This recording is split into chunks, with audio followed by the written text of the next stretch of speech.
Oui, alors d'abord, je vous remercie de m'avoir invité parce que tout à l'heure, quand vous m'avez présenté comme étant enseignante à l'ESP de Rennes, j'avais envie de dire oui, mais en fait, je me sens pas tout à fait intégrée.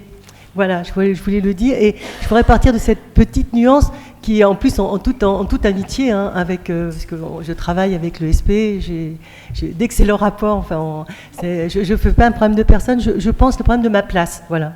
Alors moi, voilà, pour vous situer un petit peu mon cheminement, j'ai fait partie de toute l'équipe qui a réfléchi, parce que j'étais présidente de la conférence des doyens et directeurs du FR AL, donc Arts, Lettres, Langues, Sciences humaines et sociales, donc un secteur, et notamment je suis hispaniste, donc un secteur qui était bien évidemment très impliqué dans les concours de professeurs de langue, hein, du second degré, et bien sûr CAPES agrégation. Et ça a été une rupture, on a vécu ensemble, et beaucoup d'entre vous ont participé, on a lutté côte à côte avec cette fameuse réforme qui avait supprimé les stages, etc., et avait complètement changé, y compris les UFM. Donc on a lutté contre ça, justement pour rétablir quelque chose qui se forme, une formation réelle pour préparer nos étudiants à rentrer dans le métier. Donc j'ai accompagné, je dois dire que depuis le départ avec Julian, on a beaucoup discuté justement sur la place du concours. Le concours étant vécu, il nous disait, bon, c'est la gestion de l'emploi public, et puis le master, et je partage, j'écoutais ce matin Daniel Filatre avec lequel on a bataillé souvent, mais aussi on a construit. L'idée, c'était vraiment de donner en effet une formation, un master, comme il en existe bien d'autres de masters professionnels. Et je voudrais dire que l'université a une longue tradition de préparation de masters professionnels. Moi, je travaille dans une UFR où nous avons des masters de traduction, de commerce international, etc., qui fonctionnent très bien, qui préparent des gens très très bien sur les 2 années, etc. Alors je me suis dit, bon, et quand j'écoutais Daniel ce matin, je me disais que, en effet, le master MEF, est-ce que c'est un master oui, ou un master comme les autres? Non, c'est quelque chose d'un peu particulier, on l'a vu, c'est extrêmement difficile, parce que d'abord, les choses évoluent beaucoup, les temps ont changé, alors j'ai du mal, et je le confesse au niveau aussi de mon milieu d'UFR, de département d'espagnol, pour dire les choses, à quelquefois, je bataille avec mes propres collègues sur le concours, comme le NEC plus ultra qui certifie tout, et non, le concours, c'est en effet une gestion publique et qui vérifie un certain nombre de compétences. Vérifie-t-il tout? Non, c'est pas possible. Donc comment est-ce qu'on peut faire pour sortir peut-être de cette logique, mais pour sortir de cette logique et peut-être s'approcher d'une logique de formation par compétence qui est importante. Alors, il y a véritablement une révolution, une évolution qui se fait. Elle se fait encore aujourd'hui, elle se fait, puis elle va continuer sur comment on se situe par rapport à ces concours. Et là, on le voit concrètement, quand on fait les masters, quand on fait les jurys de master, on se rend compte qu'on a une pression très forte, puisque souvent, par exemple, on a des étudiants qui ont passé le concours, donc en fin de première année, qui passent le concours, qui l'ont, mais qui n'ont pas le niveau master. Et alors là, je peux vous dire que ce qui se passe au niveau des jurys, et actuellement je déplore, hein, on dit, bah oui, mais tu comprends cette réflexion, il va être embauché comme contractuel. Alors, puisqu'il a le concours et qu'on l'a reconnu là, eh ben, autant, et on met les points jury.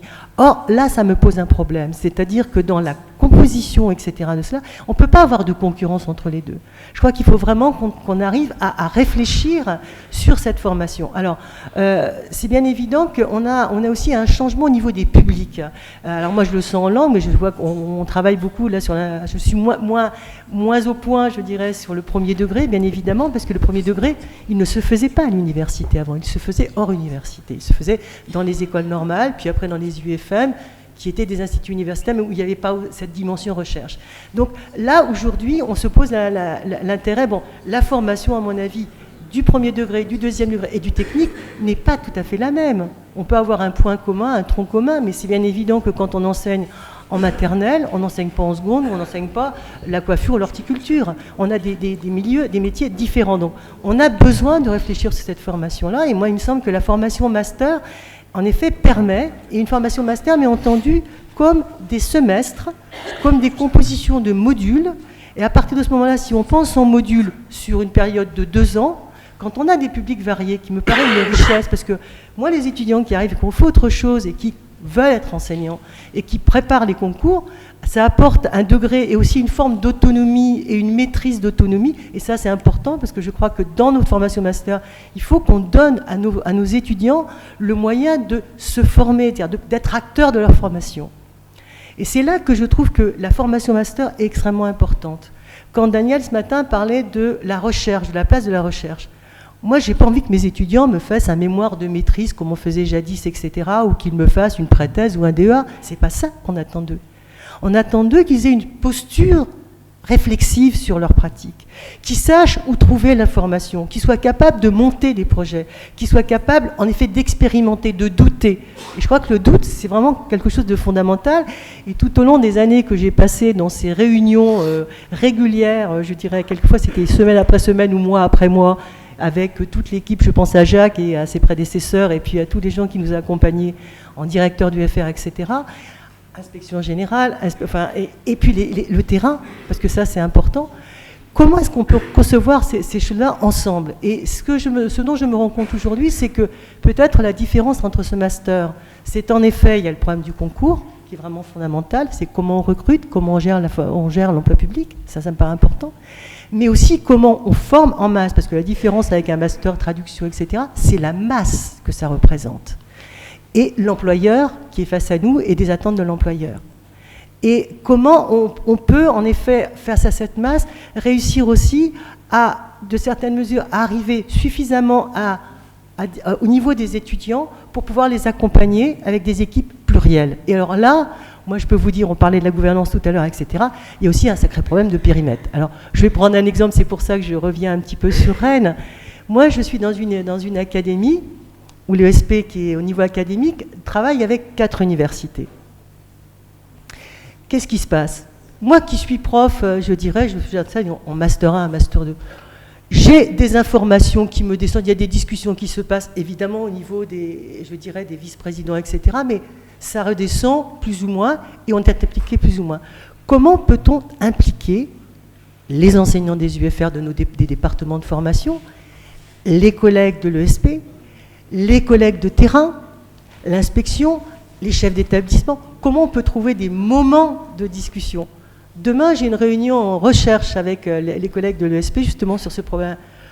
Pour trouver une date, on va le faire sur le repas de midi, parce que pour trouver une date, un moment où on se pose et on arrive à discuter ensemble, et ça, c'est aussi un problème de périmètre. Quand on fait des jurys, et je reviens à mon jury tout à l'heure, quand on fait un jury, et qu'on a une cadre académique, et c'est un jury académique, donc ça se passe au-dessus, et que vous dites, nous, on regarde nos étudiants, celui-là, il n'est pas au point, là, ça marche, ça ne marche pas, etc. Il faudrait qu'on puisse l'accompagner ou qu'il puisse récupérer certaines... Ben oui, mais comme ça passe dans la moulinette des notes, on arrive, et qu'est-ce qu'on fait au jury académique? Eh bien, on regarde les cas sur ceux qui sont autour de 9, ou au cours de 8,5, et puis bon, on voit et on passe. Là, c'est cette dimension-là, je dirais, de dimension humaine qui me paraît importante. C'est-à-dire comment on peut s'approcher et comment on peut accompagner le mieux nos étudiants. Et dernier point, et là, je hurle tous les ans et je vais encore hurler cette année sur le mémoire.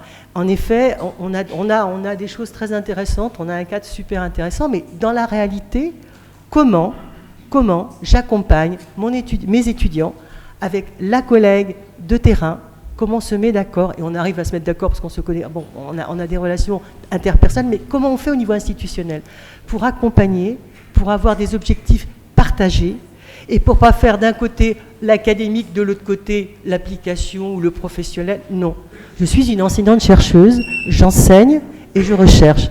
Et je revendique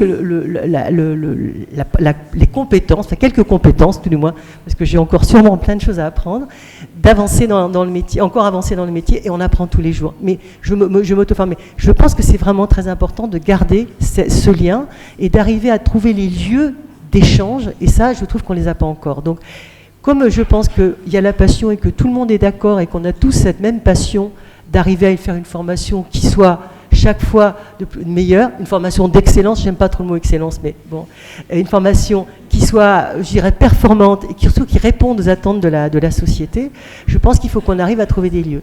Et ça, je trouve que c'est compliqué, tant sur la gouvernance, tant sur les périmètres, tant sur le nombre d'acteurs. Alors, En dernier point, je dirais que ce qu'on a vu au niveau de l'université, c'est la mise en place quand même de mineurs, ou le retour des mineurs en licence 2, licence 3, qui permettent déjà de préparer, de faire une pré-professionnalisation. On ne peut pas parler de professionnalisation, mais au moins une pré-professionnalisation. De penser qu'un master, ce sont 4 semestres, et que on peut avoir il y a des crédits ECTS qu'on peut en effet faire aussi, et ça on sait faire à l'université, et je pense que ça va faire sur les ESP, des VAE, c'est-à-dire pouvoir donner ce qui correspond le mieux. Rendre les étudiants acteurs de leur formation. Parce que quelquefois ils ont l'impression qu'ils ne sont pas infantilisés, mais ils sont gardés. Les rendre, il faut qu'ils soient actifs.